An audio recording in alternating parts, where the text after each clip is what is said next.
Assalamualaikum warahmatullahi wabarakatuh. Salam sejahtera bagi kita semua. Semoga kita semua selalu diberikan kesehatan oleh Allah Subhanahu wa taala. Pertama-tama saya ingin mengucapkan terima kasih kepada dosen pengampu mata kuliah Manajemen Strategi, yaitu Bapak Dr. Sunupriyawan MSAK, yang telah memberikan tugas untuk membuat video tentang manajemen strategi kerjasama. Terlebih dahulu, perkenalkan, nama saya Eka Indah Apriliani dengan NBI 12221900093 dari Fakultas Ekonomi dan Bisnis jurusan Akuntansi angkatan 2019. Baik, saya selaku salah satu mahasiswa dari kelas G Manajemen Strategi akan memaparkan mengenai strategi kerjasama atau kooperatif strategi. Yang pertama adalah pengertian strategi kerjasama.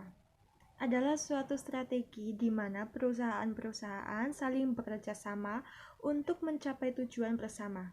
Tujuan dari strategi kerjasama ini adalah untuk menciptakan nilai bagi pelanggan, di mana nilai harus melebihi biaya untuk mendapatkan nilai tersebut dan untuk membangun posisi relatif untuk bersaing. Jenis strategi kerjasama yang pertama adalah aliansi strategi yang akan banyak dibahas di bab ini. Dan yang kedua adalah strategi kolusif atau kolusi, di mana dua atau lebih perusahaan saling bekerja sama untuk meningkatkan harga di atas level kompetisi penuh. Yang pertama adalah aliansi strategis. Adalah kemitraan yang bersifat eksplisit antara dua atau lebih perusahaan yang mengkombinasikan sumber daya, kapabilitas, dan kompetensi inti untuk memenuhi kepentingan bersama dalam hal perancangan, produksi, dan distribusi barang atau jasa. Yang kedua adalah kolusi, adalah yang bersifat implisit antara dua atau lebih perusahaan untuk mengurangi output industri di bawah tingkat kompetitif potensial dengan tujuan untuk meningkatkan harga di atas tingkat kompetitif. Tipe-tipe aliansi strategis. Yang pertama ada joint venture, yaitu kerjasama atau kemitraan antara dua atau lebih perusahaan untuk menciptakan satu perusahaan independen dengan mengkombinasikan sebagian aktiva mereka. Kemudian yang kedua adalah aliansi strategis ekuitas, kerjasama antara pihak-pihak yang menjadi mitra untuk memiliki atau menguasai presentase ekuitas yang berbeda dalam suatu usaha bersama-sama. Kemudian yang terakhir ada aliansi strategis non-ekuitas, yaitu kerjasama yang dibentuk melalui perjanjian kontraktual yang menetapkan suatu perusahaan untuk mensuplai, memproduksi, dan mendistribusi produk atau jasa perusahaan tanpa berbagi ekuitas. Kemudian ada alasan perusahaan mengembangkan aliansi strategis, yaitu berdasarkan situasi pasar.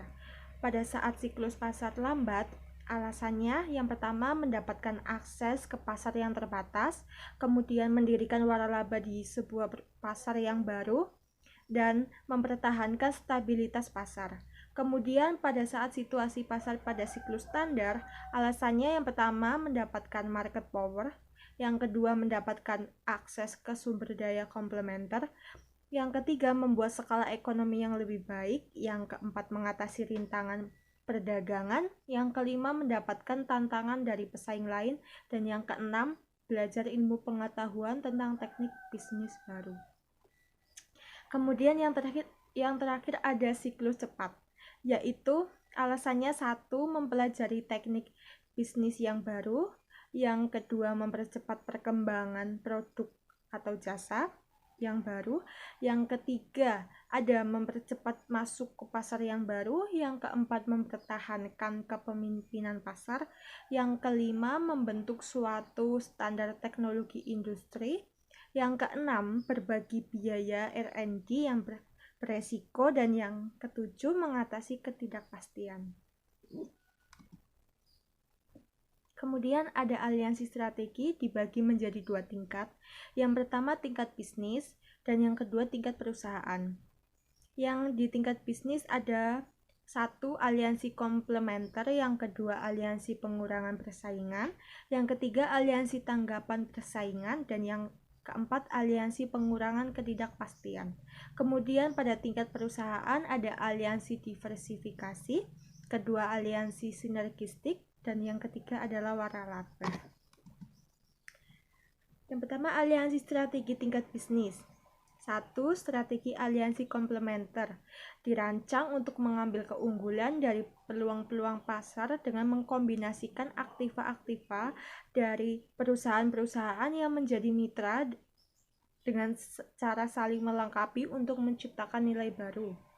Ada 2 jenis aliansi strategis komplementer, yaitu 1. Aliansi komplementer vertikal, yaitu aliansi 2 atau lebih perusahaan yang sebelumnya mempunyai hubungan saling menguntungkan, misalnya suatu perusahaan sebelumnya sebagai pemasok bahan baku atau pemasar produk perusahaan lain, kemudian beraliansi agar memperoleh kepastian bahan baku atau pemasaran produk. Dan yang kedua ada aliansi komplementer horizontal, yaitu aliansi 2 atau lebih perusahaan sejenis yang bertujuan untuk menghindari adanya persaingan dan untuk meningkatkan efisiensi usaha di antara mereka. Kemudian yang kedua adalah strategi aliansi pengurangan persaingan. Dibentuk guna menghindari dinamika atau tajamnya persaingan industri antar perusahaan. Salah satu cara untuk menghindar dari persaingan ini adalah membentuk kolusi implisit atau mutual tolerance melalui kartel. Contohnya adalah OPEC, yaitu perusahaan-perusahaan minyak dari negara-negara anggota yang bersepakat untuk mengelola harga dan hasil produksi mereka. Kemudian yang ketiga adalah strategi aliansi tanggapan persaingan. Strategi ini dibentuk dalam rangka menanggapi pola dinamika persaingan industri di antara perusahaan-perusahaan. Dimaksudkan sebagai bentuk respon terhadap tindakan para pesaing, khususnya tindakan yang strategis dan bukan untuk menanggapi tindakan persaingan taktis. Contohnya adalah SAIR Group, pemilik Swiss Airlines, tidak memiliki pangsa pasar yang besar di negaranya. Karenanya, membeli 20% saham South African Airways untuk mendapat posisi utama dalam aliansi penerbangan dunia.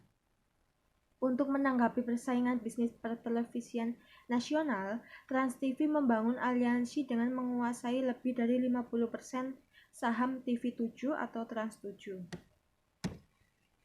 Kemudian yang keempat, strategi aliansi pengurangan ketidakpastian. Perubahan lingkungan persaingan yang cepat dan turbulens menciptakan ketidakpastian bagi sejumlah perusahaan. Strategi aliansi pengurangan ketidakpastian digunakan oleh sejumlah perusahaan untuk 1. mempertahankan diri dari resiko ketidakpastian. Yang kedua, melindungi mereka ketika bersaing dalam pasar yang dinamis dan rentan atau ketika berusaha membentuk standar industri baru. Contohnya adalah NEC dari Jepang dan Hewlett-Packard menggunakan aliansi untuk mengelompokkan keahlian dan teknologi mereka untuk memperluas dan mengembangkan aplikasi telekomunikasi.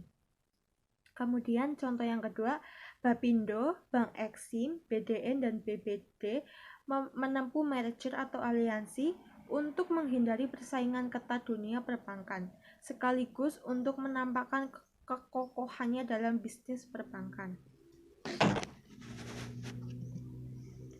Kemudian penilaian keunggulan kompetitif strategi aliansi tingkat bisnis. Yang pertama, pengurangan persaingan. Tujuannya untuk melindungi perusahaan-perusahaan yang beraliansi dari ketidakpastian persaingan pasar yang agresif. Kemudian perusahaan yang beraliansi berusaha mengurangi dampak negatif dari tanggapan strategis dan taktis para pesaing. Hasil kompetitifnya cenderung mencapai keseimbangan persaingan dari laba rata-rata, bukan laba di atas rata-rata. Kemudian ada yang komplementer atau vertikal. Perusahaan-perusahaan yang beraliansi mengkombinasikan sumber daya komplementer untuk mengurangi biaya dan menciptakan keunggulan kompetitif. Hasil kompetitifnya cenderung menghasilkan keunggulan kompetitif yang turut memberikan laba di atas rata-rata. Yang kedua adalah strategi aliansi tingkat perusahaan. Merupakan strategi aliansi yang dipicu keinginan untuk memfasilitasi diversifikasi pasar dan atau produk agar perusahaan dapat bertumbuh dan dapat melakukan perluasan ke produk atau wilayah pasar yang baru. Jenis atau ragamnya meliputi yang pertama aliansi strategis diversifikasi, yang kedua aliansi strategis sinergistis, dan yang ketiga pembentukan waralaba. Yang pertama aliansi strategi diversifikasi merupakan bentuk aliansi untuk bertumbuh yang memungkinkan suatu perusahaan dapat memperluas usahanya melalui penciptaan produk atau wilayah pasar baru tanpa melakukan merger atau akuisisi. Alasan pemilihan strategi ini karena yang pertama memberikan manfaat sinergistik yang potensial seperti merger dan akuisisi, tetapi dengan tingkat resiko yang lebih rendah dan fleksibilitas yang lebih besar. Secara ekonomi, lebih mudah dan lebih murah daripada melakukan akuisisi atau merger.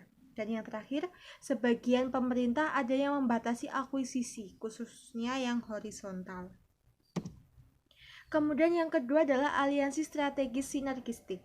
Merupakan aliansi untuk menciptakan ruang lingkup ekonomi bersama yang bersifat multifungsi atau multibisnis di antara perusahaan-perusahaan yang menjadi mitra.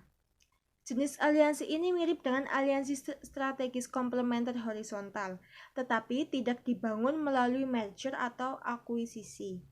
Kemudian umpamanya, dua perusahaan bermitra untuk menciptakan fasilitas manufaktur dan riset secara kolektif untuk mendapatkan keuntungan bersama atau penghematan ekonomis. Kemudian yang terakhir ada pembentukan waralaba atau yang biasa disebut dengan franchise. Adalah perjanjian kontrak antara dua perusahaan yang secara hukum independen, di mana pemberi waralaba, franchisor, memberikan hak kepada penerima waralaba, franchisor, atau barang atas barang atau jasa dalam lokasi tertentu dan periode waktu tertentu pula. Waralaba merupakan strategi kerjasama kontraktual yang dibangun dengan maksud untuk menyebarkan risiko dan menggunakan sumber daya, kapabilitas, dan kompetensi secara produktif. Keuntungan strategi kerjasama melalui waralaba yaitu yang pertama, menguatkan peluang untuk meningkatkan skala ekonomi dengan membentuk banyak unit sambil mendiversifikasikan efisiensi operasional dari kerja unit-unit individual yang bersaing di pasar lokalnya. Kemudian yang kedua, memungkinkan kontrol terpusat yang lebih kuat, serta memfasilitasi transfer pengetahuan dan keterampilan tanpa investasi modal yang signifikan. Contoh peritel bisnis yang mengembangkan waralaba yaitu Alfa, Indogrosir, KFC, dan McDonald. Kemudian strategi kerjasama internasional. Seiring meningkatnya globalisasi, aliansi lintas batas yaitu aliansi dengan perusahaan yang kantor pusatnya di negara lain terus meningkat jumlahnya dan semakin menjadi sumber yang lebih penting bagi daya saing strategis. Ada 4 alasan sejumlah perusahaan memilih untuk menggunakan strategi kerjasama internasional.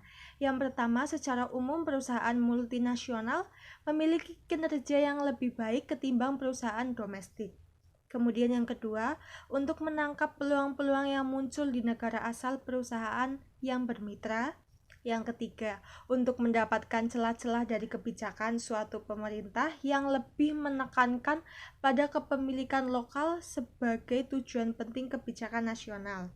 Dan yang terakhir, untuk membantu sebuah perusahaan yang mentransformasi dirinya sendiri dalam kondisi-kondisi yang berubah dengan cepat. Kemudian resiko persaingan dalam strategi kerjasama. Yang pertama ada kontrak yang tidak memadai, penyajian kompetensi yang tidak benar, para mitra gagal menggunakan sumber daya komplementer mereka, dan yang terakhir, mitra aliansi menyandera investasi tertentu. Kemudian resiko dan pendekatan manajemen aktifannya, yang pertama kontrak yang rinci dan pengawasan, mengembangkan relasi yang saling percaya, dan hasil yang diinginkan adalah menciptakan nilai. Baik, terima kasih atas waktunya yang sudah melihat dan mendengarkan pemaparan materi dari saya. Bila ada kekurangan, saya mohon maaf yang sebesar-besarnya, karena saya di sini juga masih belajar dan mengambil ilmu dari semua yang telah diterangkan oleh dosen pengampu mata kuliah manajemen strategi. Terima kasih. Wassalamualaikum warahmatullahi wabarakatuh.